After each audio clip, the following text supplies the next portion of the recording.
Hey yo, coucou les gars, de retour pour une nouvelle vidéo. C'est encore moi, Eddie Kojan, mais vous pouvez m'appeler le GOAT. Alors, aujourd'hui, on parlera d'Arima. On va voir dans cette vidéo-là comment calculer ces points pour savoir si on est éligible à la demande de résidence permanente ici au Québec. La vidéo va se faire en deux phases. Premièrement, on va parler des équivalences. C'est logique parce que si vous ne connaissez pas le système d'ici, vous ne pourrez pas l'appliquer pour calculer vos points et savoir si vous êtes éligible ou pas. Et dans une deuxième partie de la vidéo, on va voir comment calculer ces points dans la réalité. Pour ceux qui viennent de me découvrir, j'ai pas mal de vidéos sur cette chaîne qui pourront vous aider à réussir votre procédure d'études en France et au Canada tout seul, sans passer par une agence si vous êtes autonome. Concernant tout ce qui est immigration pour la résidence permanente, vous n'êtes pas en retard, c'est maintenant que je commence. Je vais enchaîner les vidéos ces jours-ci. Donc je vous demande de vous abonner et d'activer la cloche de notification pour ne rater aucune de mes vidéos. Quand tout ça c'est dit, générique et on commence la vidéo.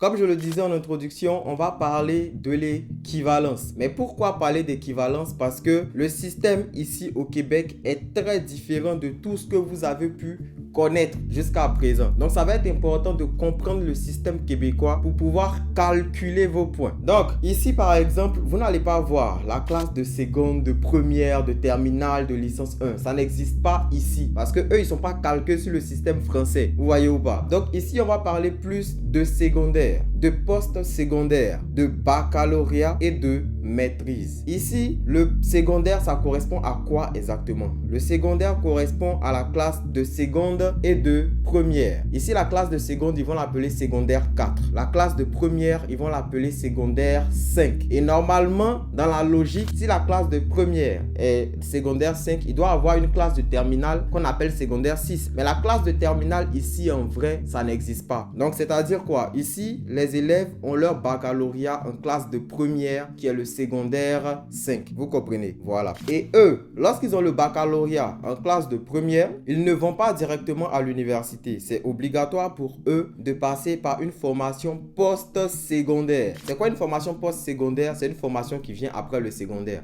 Son nom l'indique. Donc, c'est la formation qui vient juste après l'obtention du bac en première. Rappelez-vous, ils ont le bac en classe de première. Donc, la classe qu'ils vont faire juste après leur classe de première, ça va correspondre à la première année post-secondaire. Donc, si on veut mettre la première année post-secondaire dans le système français, la première année post-secondaire, ça va être la classe de terminale. La première, c'est secondaire 5. Chez eux, la terminale, ça n'existe pas. Mais on va toujours faire l'équivalence avec le système français pour que vous puissiez comprendre. Donc, après le secondaire 5, qui est la classe de première, dans le système français, quand on quitte la première, on va en terminale, n'est-ce pas? Donc, après la classe de secondaire 5, ici, ils vont en première année post-secondaire. Donc, retenez que première année post-secondaire correspond à la classe de terminale dans le système français. Vous voyez. Et après ça, ils vont faire la deuxième année post-secondaire. La deuxième année post-secondaire, ça correspond à une première année universitaire chez nous. On est d'accord, non? Après ça, il y a la classe de troisième année post-secondaire. La troisième année post-secondaire, ça correspond à une classe de licence 2 chez nous ou à une classe de BTS si vous voulez. Donc la troisième année post-secondaire est l'équivalent d'un bac plus 2 chez nous. La deuxième année post-secondaire, c'est l'équivalent d'un bac plus 1 chez nous. Et la première année post-secondaire, c'est l'équivalent de la classe de terminale. Vous allez dire, mais si eux, leur post-secondaire 3, c'est-à-dire leur troisième année de post-secondaire est l'équivalent d'un bac plus 2, c'est que chez eux, c'est cool, n'est-ce pas? Mais quand ils finissent ça, leur troisième année de post-secondaire, ils vont aller maintenant à l'université. Et à l'université, ils vont faire ce qu'on appelle le baccalauréat. Le baccalauréat, c'est l'équivalent de la licence chez nous. Donc, vous voyez un peu, eux, ici, ils font 4 ans, on va dire, pour pouvoir avoir la licence. Chez nous, on fait 3 ans. Mais en vrai, c'est la même chose. Parce que chez eux, rappelez-vous, ils n'ont pas la classe de terminale. Donc, on a l'impression qu'ils font 4 ans pour avoir la licence, alors que c'est faux. Ils font 3 ans si on fait l'équivalence dans le système français. Parce que leur première année post-secondaire, c'est la terminale chez nous. Vous voyez ou pas? Donc, la maîtrise ici, c'est quoi? C'est l'équivalent des masters que vous connaissez. Le doctorat, c'est quoi? C'est l'équivalent du doctorat que vous connaissez. Là où il y a nuance, ça va être plus au niveau de, comment dire, de tout ce qui est post-secondaire, tout ce qui est secondaire. J'ai essayé d'expliquer ça le plus clairement possible. Si vous ne comprenez pas, je ne sais plus ce qui est fait. Ok,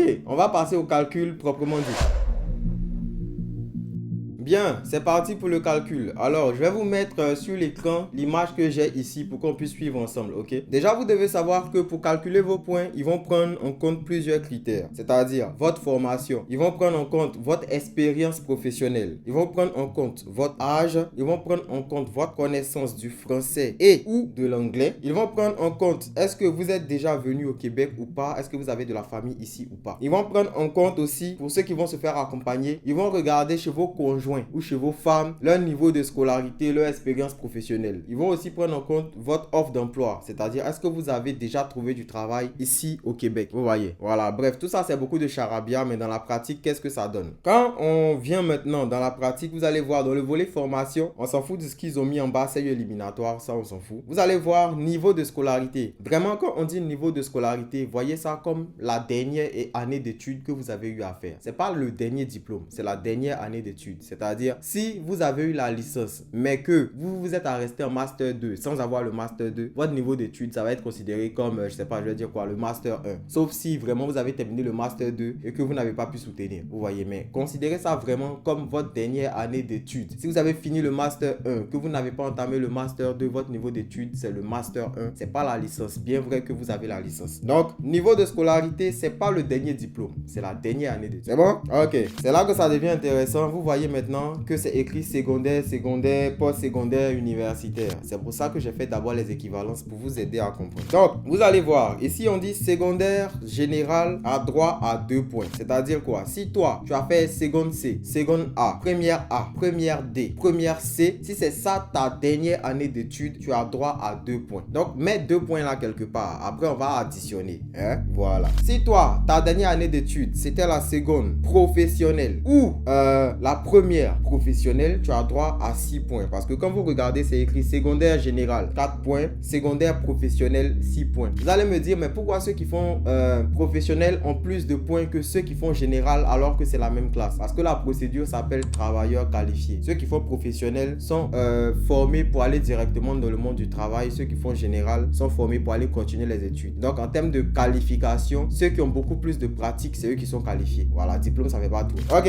on continue. Vous allez voir, post-secondaire général 2 ans. Rappelez-vous, on a vu ça dans l'équivalence. Post-secondaire, première année, c'est la terminale. Et quand on dit post-secondaire général 2 ans, on parle de ceux qui ont le niveau d'études licence 1. Donc, si vous avez validé une licence 1 générale, vous avez droit à 4 points. Vous voyez. Après, ils mettent post-secondaire technique 1 an ou 2 ans. Donc, pour ceux qui ont fait la terminale technique, qui ont réussi à valider la terminale technique ou qui ont fait une première année de, je sais pas, je vais dire quoi, de BTS, bref, de quelque chose qui est technique, vous avez droit à 6 points. Voilà. Pourquoi est-ce que les gens de professionnels ont plus de points que les gens de général? J'ai déjà donné l'explication. Après ça, vous allez voir post-secondaire technique de 3 ans. Rappelez-vous, post-secondaire de 3 ans est l'équivalent d'un bac plus 2 chez nous. Et comme ils ont mis technique, ça va correspondre à tout ce qui est DTS, PTS, licence 2 professionnelle, bref, vraiment tout ce qui va être technique. Vous voyez. Mais c'est pas ce que vous étudiez à l'université. Ce que vous faites à l'université, c'est général. Voilà. Donc, il y a vraiment des filières qui sont techniques qui n'ont rien à voir avec le général. Si vous êtes dans ce cas-là et que vous avez un bac plus 2 dans une filière qui est technique, vous avez 8 points. Ça va, c'est correct pour vous? C'est pas moi qui ai fait les points.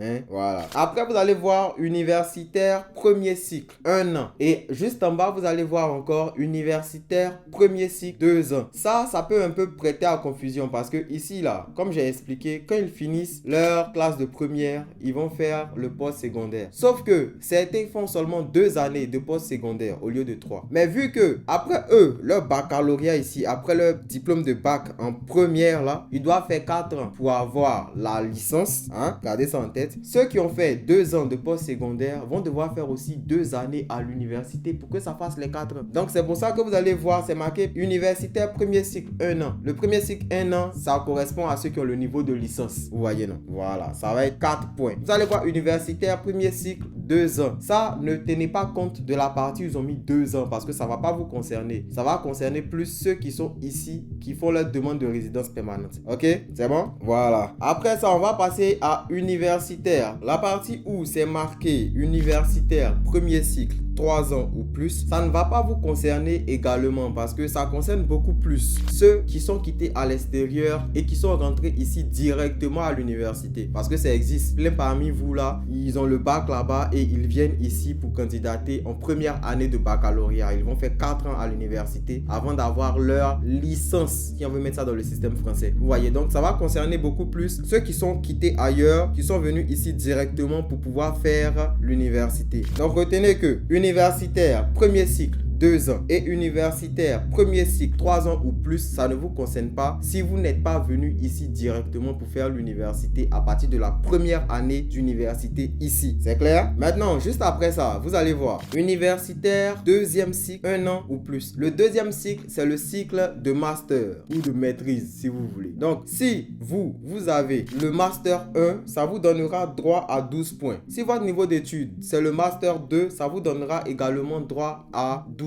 points. Après ça, vous allez voir universitaire, troisième cycle. Ça, c'est pour ceux qui sont en année de doctorat. Que ce soit première année de doctorat, deuxième année de doctorat, septième année de doctorat, ça vous donne droit à 14 points. Donc déjà, on a presque fini la partie formation.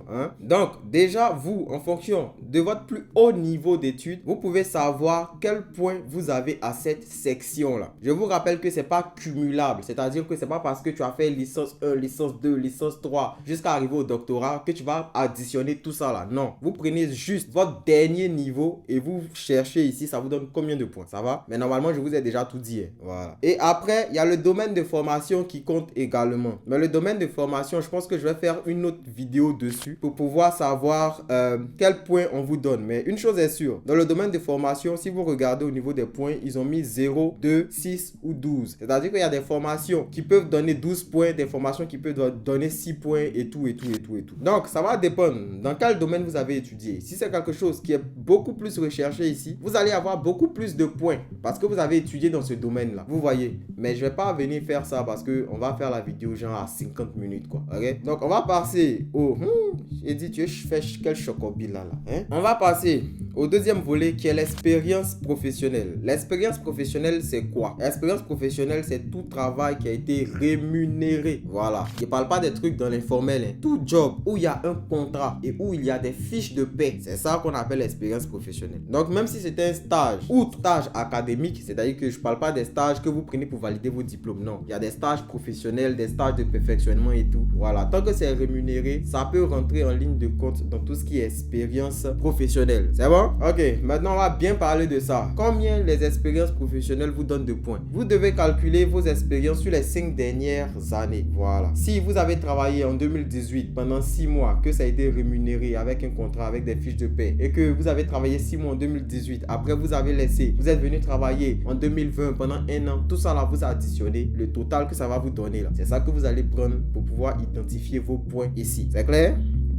C'est parti. Si votre expérience professionnelle fait moins de 6 mois, vous avez 0 point. C'est normal. Si votre expérience professionnelle est comprise entre 6 mois et 11 mois, vous avez 4 points. Si votre expérience professionnelle est comprise entre 12 à 23 mois, vous avez 4 points. Si votre expérience professionnelle est comprise entre 24 à 35 mois, vous avez 6 points. Si votre expérience professionnelle est comprise entre 36 mois et 47 mois, vous avez 6 points. Et si votre expérience professionnelle est compris entre 48 mois à plus l'infini, vous avez 8 points. Vous voyez, voilà. Donc, faites le calcul de vos expériences professionnelles que vous pouvez prouver. Vous voyez, que vous pouvez prouver et dont il y a des contrats avec des fiches de paie. Parce que c'est important. La rémunération, c'est important. Le bénévolat, ça compte pas. Ok? Voilà. On continue. Le troisième critère, ça va être l'âge. Donc, plus vous êtes jeune, plus vous avez des points, plus vous prenez de l'âge, moins vous avez de points. Voilà. Parce qu'ils ont besoin de bras valides, c'est logique. Ok, donc si vous avez entre 18 ans et 35 ans, vous avez 16 points. Si vous avez 36 ans, vous avez 14 points. Si vous avez 37 ans, vous avez 12 points. Si vous avez 38 ans, vous avez 10 points. Si vous avez 39 ans, vous avez 8 points. Si vous avez 40 ans, vous avez 6 points. Si vous avez 41 ans, vous avez 4 points. Si vous avez 42 ans, vous avez 2 points. Et si vous avez 43 ans ou plus, vous avez 0 points. Donc,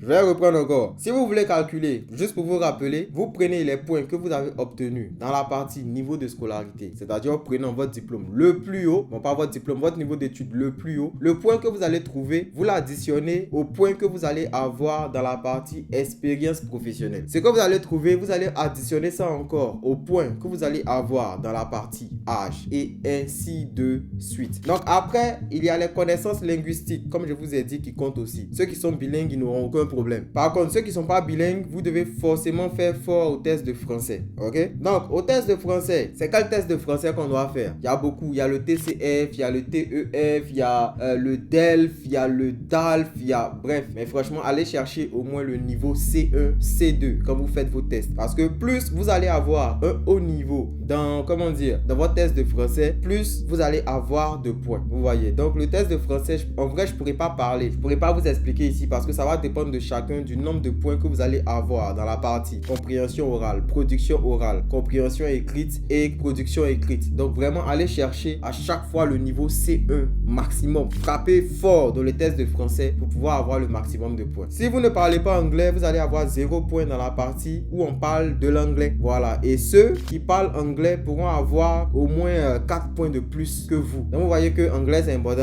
Voilà. Après, on va parler de vos séjours, de votre séjour et de votre famille au Québec. Bref, quand on parle de séjour, on va plus parler de tout ce qui est formation parce que si vous lisez, vous allez voir, c'est marqué DEP, AEC, bref, c'est marqué beaucoup de choses. Donc, ça va être plus en lien avec les formations. Si vous n'avez pas étudié au Québec, toute cette partie, vous avez 0 points. Sauf si vous avez de la famille au Québec. Si vous remarquez, c'est écrit CJT, ça veut dire conjoint. Donc, vous allez avoir des points dans cette partie-là. Vous allez avoir 3 points. Si vous avez votre conjoint qui est ici au Québec, si vous avez votre père qui est ici au Québec, si vous avez votre mère, votre frère, votre soeur, votre fils, votre fille, votre grand-père ou votre grande-mère, ça compte pas. Neveu, ça compte pas. C'est vraiment tout ce que j'ai cité là qui compte. Si vous avez quelqu'un de tout ce que j'ai cité ici au Québec, vous avez 3 points en plus. C'est bon? Ok. Après ça, caractéristiques de l'époux ou de la personne qui vous accompagne. Il y a un niveau de scolarité, j'ai déjà expliqué. Donc, pour la personne qui vous accompagne, vous faites le même calcul. Sauf que pour la personne, ils vont regarder niveau de scolarité,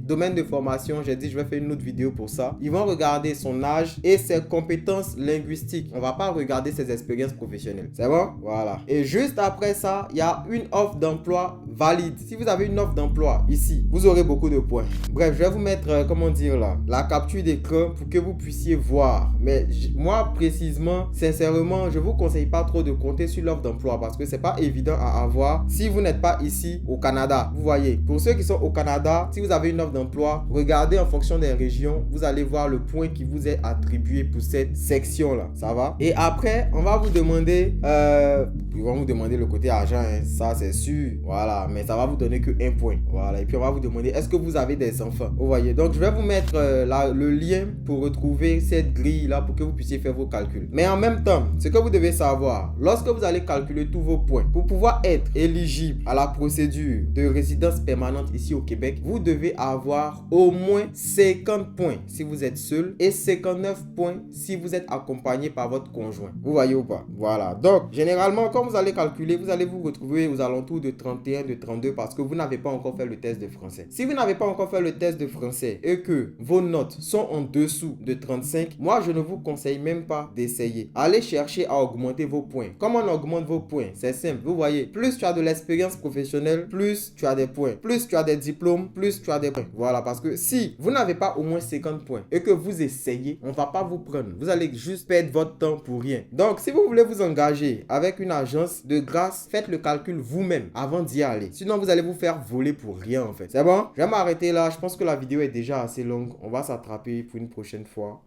On est ensemble.